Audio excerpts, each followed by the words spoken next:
Another question in this case, who is Farhad Jabari? Today, Fox 66's Sarah Yeager spoke with a friend who is shocked by what happened.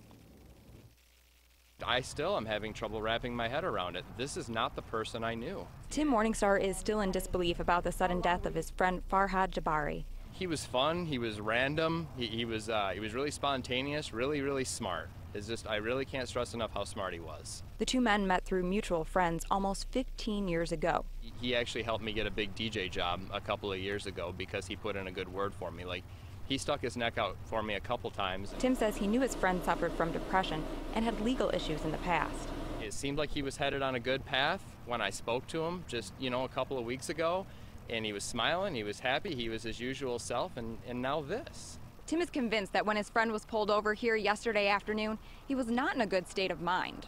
I'm still trying to process it. Like, I can't believe he's gone, and under the circumstances, I mean, even with the, the law enforcement and the officers and the whole situation is just tragic. My prayer goes out to both sides. Now Tim is left with just memories of his friend. I want him to be remembered as a smart guy who just loved to have a great time. And, I wouldn't be where I am in a lot of areas of my life without him. And hoping others who are struggling find the help they need. Be on the lookout. If you ever see somebody that may be exhibiting any problems of, mental illness, or they're not acting themselves, don't be afraid to reach out or ask them if they need some help or offer some help. In Saginaw Township, Sarah Yeager, Fox 66. A vigil and services for Jabari are being planned. No word yet on a date or time. On Township officers when they opened the back door of their cruiser to make sure he was handcuffed. Police have identified the man shot to death by officers in Saginaw yesterday. State police say Farhad Jabari attacked two Saginaw Township officers when they opened the back door of their cruiser to make sure he was handcuffed. Jabari was being arrested on suspicion of drunk driving. He had somehow gotten one hand free from his cuffs and went for the officer's gun when the door opened. He ended up dead. One of the officers was shot as well, but it's not clear how that happened. He is recovering at a hospital. The other officer was treated for eye and facial injuries. State police are investigating the shooting. Faster Horses kicks off tonight.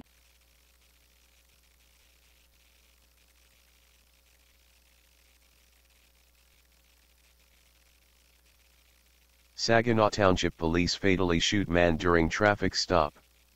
Saginaw TWP, MI moments before he was shot and killed by a police officer, Farhad Jabari was able to move his cuffed arms from behind his back to the front of his body as he was sitting in the back of a Saginaw Township Police cruiser, said Township Police Chief Donald Pussel. Alarmed, the officer who had pulled him over on suspicion of drunken driving called on his police radio for another officer to help put the cuffs properly back on the man, he said. Police officials will not say in detail what happened next, when the two police officers attempted to recuff Jabari Wednesday afternoon, July 19, only that an altercation ended with Jabari shot dead and one of the officers with a gunshot wound to his arm. Chief Pussel said an altercation took place before the shooting, but he would not further classify it as a scuffle, a fight, an argument, or otherwise, citing the ongoing investigation by Michigan State Police. That's an investigative matter, the chief said. Pussel would not identify the officers who were involved, but did say each had been with the department about 10 years. Michigan State Police Sergeant Dwayne Zook declined to say anything more until the department releases a formal statement Thursday afternoon, July 20. What's known is that the handcuffing ended with 38-year-old Jabari shot dead, his lifeless body lying next to the police cruiser's rear wheel in a stretch of grass between the sidewalk and roadway on Michigan Avenue near Leo Street. Police have released the name of a motorist shot and killed during a traffic stop in Saginaw Township along with other information about the incident that sent two officers to the hospital, one with a gunshot wound. In the process, an officer was shot, two. A single wound in arm above the elbow, Zook previously said. The officer remained in the hospital in good condition, Thursday morning, Pussel said. The other officer suffered lacerations on his face and eye, he said. Police will not say whether Jabari had a weapon, or if any weapons besides that of the officers were involved.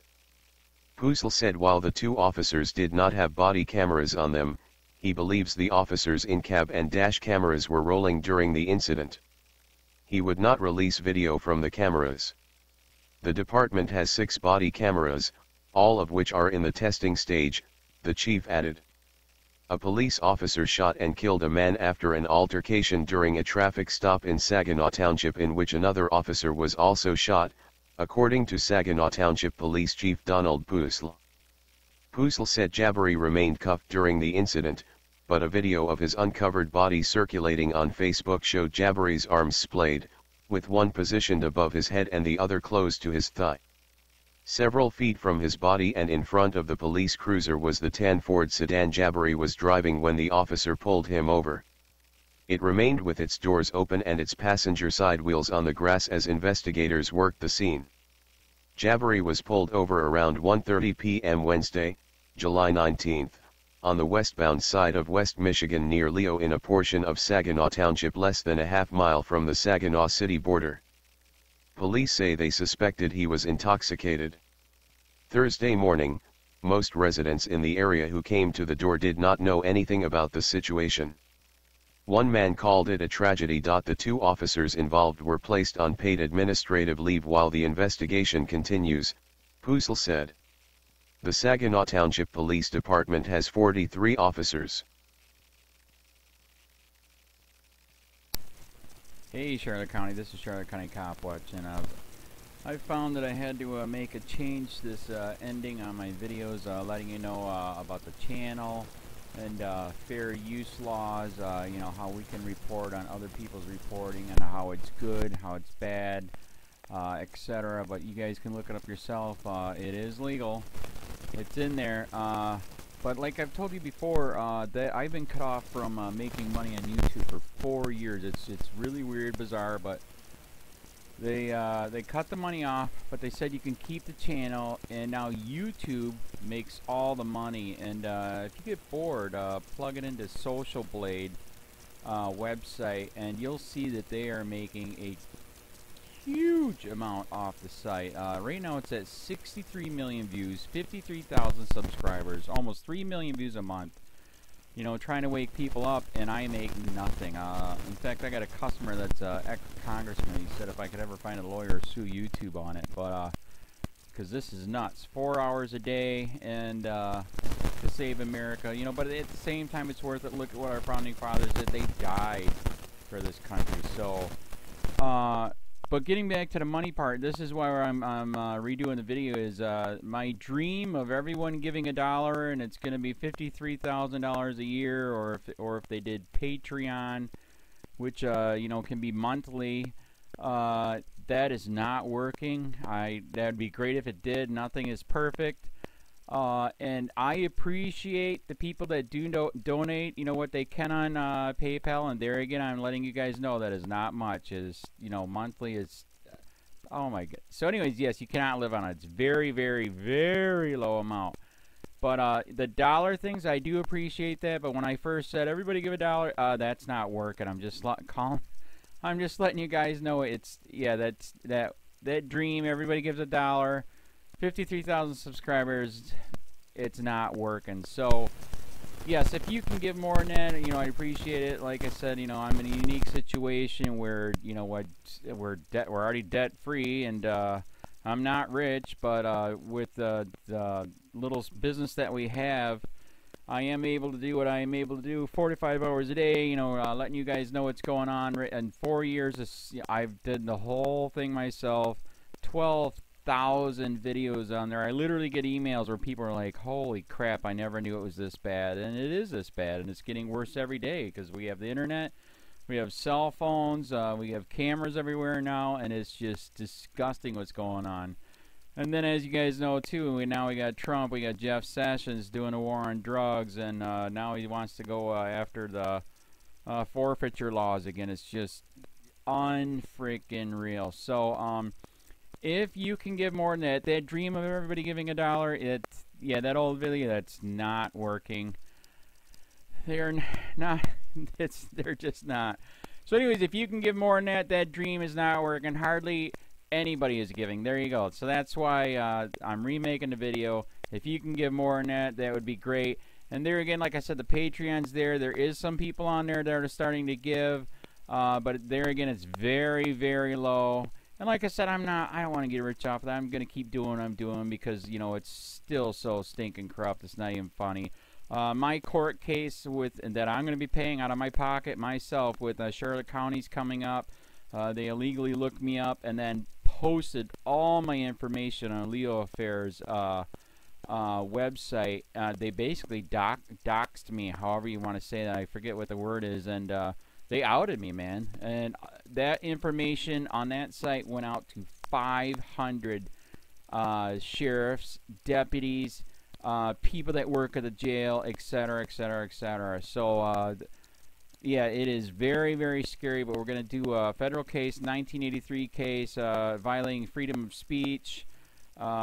We have 17 cameras in the house now. We got 2 cameras in the car. I always carry a camera plus a cell phone. A lot of people are highly recommending I get a vest now. If I could, if the wife would let me, I would run for sheriff. We are trying to push the thing nationwide right now, where just to mix it up and to get the topics out there is register to run for sheriff, NPA, no party affiliation, as a write-in, and that is completely free, and you can participate in the elections. And there's a lot of stuff. We got a guy, James McLinnis in Pinellas County, Tampa, who almost won. He experienced the corruption himself. The story is unbelievable. Look him up. It's mind-blowing what they did. It pissed him off. He is very, very smart. He has way more money than I did. He ran for sheriff at the last 3 months last year in 2016 and almost won. He got all of the black vote. And the reason why he did that is because he ran in, I will not bust, we're in Florida, I will not bust anybody for weed anymore unless it's an ungodly huge amount, like pounds. And then he also ran in no more victimless crimes, no more of this freaking road pirate bull crap. And then he was going to cut the budget by 30%. And when you think about that, you can. If you stop the road pirates, you can get rid of a bunch of people. Gone. So, the wife has been saying, yes, I can, yes, I can't. So I don't know. We're trying to find somebody that can do it because I am busy doing this anyways. But, so I'm making a video, like I said, that $1 a month from everybody, you know, for 53,000 subscribers, that is not working. I'm just letting you guys know. Absolutely give way more than $1 a month. If you can, I appreciate anything. By the way, remember too, when you give that, PayPal takes like freaking 15 to 20%, so it's even worse than that. But, and there again, like I'm letting you guys know, it's way, what I get is very, very low. Appreciate it, but it is very, very low. Can't live on it. I'm just, you know, I'm working, and that's what I'm working on. And that court case is going to cost a buttload of money. That's federal court.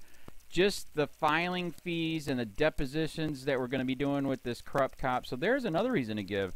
We are going to be doing a deposition with this very corrupt. He was in a drug squad. He is a bad guy. He's on steroids.